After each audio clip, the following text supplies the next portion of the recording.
Hi students, कैसे हैं आप सब लोग। मुझे उम्मीद है कि आप सब लोग बहुत बढ़िया होंगे। तो स्वागत है भैया आप लोगों का इम्पोर्टेंट क्वेश्चन सीरीज में। और इम्पोर्टेंट क्वेश्चन सीरीज का जो आज का क्वेश्चन है इसमें हम लोगों को दिया है if cos alpha upon cos beta equal to m and cos alpha upon sine beta equal to n then show that m square plus n square into cos square beta equal to n square. तो भाई हम लोगों को यहाँ पर m की value दे रखी है और n की वैल्यू दे रखी है और m और n की वैल्यू के बेसिस पर हम लोगों को इस कंडीशन को प्रूव करना है। ठीक है, तो चलिए स्टार्ट करते हैं। और स्टार्ट कहाँ से कर रहे हैं, इस दी गई कंडीशन की लेफ्ट हैंड साइड से हम लोग स्टार्ट कर रहे हैं। ठीक है, तो लेफ्ट हैंड साइड में हम लोगों को क्या दिया है, लेफ्ट हैंड साइड में हम लोगों को दिया है m square plus n square और इनटू में कॉस स्क्वायर बीटा। तो ये है लेफ्ट हैंड साइड। अब देखो हम लोगों के पास में m की वैल्यू है, हम लोगों के पास में n की वैल्यू है। क्या करें, यहाँ पर m और n की वैल्यू पुट कर देते हैं। तो m स्क्वायर लिखा है तो m स्क्वायर है तो इसको स्क्वायर्ड फॉर्म में लिख दें।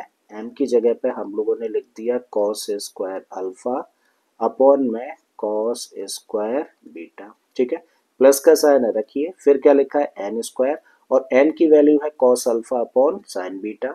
अब स्क्वायर है तो इसको स्क्वायर्ड फॉर्म में रख देते हैं, तो इसको लिखा जा सकता है कॉस स्क्वायर अल्फा अपॉन में साइन स्क्वायर बीटा। क्लियर है, इनटू में क्या है, इनटू में है कॉस स्क्वायर बीटा। अब हम लोग देख रहे हैं इस ब्रैकेट के अंदर दो टर्म्स है और इन दोनों ही टर्म्स में देखें तो कॉस स्क्वायर अल्फा यहाँ भी है और कॉस स्क्वायर अल्फा यहाँ भी है। तो हम लोगों ने क्या किया, कॉस स्क्वायर अल्फा को ले लिया कॉमन। जब इस टर्म में से कॉस स्क्वायर अल्फा बाहर लिया तो यहाँ से क्या बचेगा, यहाँ से बचेगा 1 upon cos square beta. Plus का साइन है रख दिया हम लोगों ने, कॉस स्क्वायर अल्फा तो हम लोगों ने बाहर रख दिया, तो यहाँ से क्या मिलता है हम लोगों को, यहाँ से मिलता है 1 अपॉन साइन स्क्वायर बीटा और इनटू में क्या है, इनटू में कॉस स्क्वायर बीटा। इसको एज इट इज रख दिया। कॉस स्क्वायर अल्फा फिर से हम लोगों ने ऐसे ही रखा। अब यहाँ ब्रैकेट के अंदर हम लोग आए तो ब्रैकेट के अंदर दो टर्म्स है, दोनों फ्रैक्शनल फॉर्म में। अब जब फ्रैक्शनल फॉर्म में तो जाहिर है हम लोगों को एलसीएम लेना होगा और जब एलसीएम लेंगे तो इन दोनों का एलसीएम क्या आएगा, दोनों का एलसीएम होगा sign square beta into cos square beta. तो यहाँ पे हम लोगों ने रखा sign square beta into cos square beta. Clear है, अब कॉस स्क्वायर बीटा यहाँ भी है, कॉस स्क्वायर बीटा यहाँ भी है, तो एक्स्ट्रा फैक्टर क्या है, साइन स्क्वायर बीटा। तो इस साइन स्क्वायर बीटा का मल्टीप्लाई करेंगे इसके न्यूमरेटर यानी कि 1 के साथ में, तो क्या मिलेगा तब हम लोगों को, तब मिलेगा साइन स्क्वायर बीटा। प्लस का साइन रखिए। अब साइन स्क्वायर बीटा यहाँ पर है, साइन स्क्वायर बीटा यहाँ भी है, एक्स्ट्रा फैक्टर क्या है, कॉस स्क्वायर बीटा। तो इस एक्स्ट्रा फैक्टर का मल्टीप्लाई इसके न्यूमरेटर यानी कि 1 के साथ करेंगे तो क्या मिलेगा हम लोगों को, यहाँ पर मिलेगा कॉस स्क्वायर बीटा और इनटू में कॉस स्क्वायर बीटा हम लोगों ने एज इट इज रख दिया। अब कॉस स्क्वायर अल्फा है, चलो इसको ऐसे ही रख दीजिए, कॉस स्क्वायर अल्फा रखा। यहाँ पर हम लोग फॉर्म देखें तो sign square beta plus cos square beta. देखो हम लोग जानते हैं sine square theta plus cos square theta की वैल्यू कितनी होती है, 1 होती है।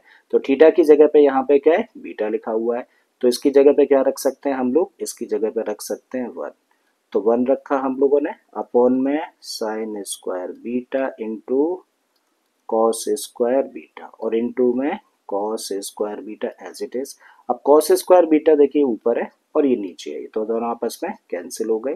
जब ये दोनों आपस में कैंसिल हो गए तो अब हम लोगों को क्या मिलता है, फाइनली हम लोगों को मिलता है कॉस स्क्वायर अल्फा ऊपर और नीचे क्या है, साइन स्क्वायर बीटा। और अब अगर हम लोग यहाँ पर कंडीशन देखें तो यहाँ पे क्या है, cos alpha upon sine beta है, यहाँ पे cos square alpha upon sign square beta है। चाहे तो इसको ऐसे भी लिख सकते हैं, देखो cos alpha upon sine beta का होल स्क्वायर और cos alpha upon sine beta का मतलब एन है। ठीक है, तो यहाँ पे रखा जा सकता है एन और स्क्वायर लगाए तो स्क्वायर लगा दीजिए और यही क्या है, यही है राइट हैंड साइड इस कंडीशन की। ठीक है, तो मुझे उम्मीद है कि आप लोगों को क्वेश्चन समझ आ गया होगा। अगर ऐसा है तो प्लीज वीडियो को लाइक कर दें, चैनल को सब्सक्राइब कर लें अगर आपने अभी तक इस चैनल को सब्सक्राइब नहीं किया है। बाकी के क्वेश्चंस को देखने के लिए प्लेलिस्ट में चले जाइए, बहुत सारे क्वेश्चंस आपका वेट कर रहे हैं। फिर से आता हूँ एक और क्वेश्चन के साथ में। Till then keep learning and thank you for watching this video.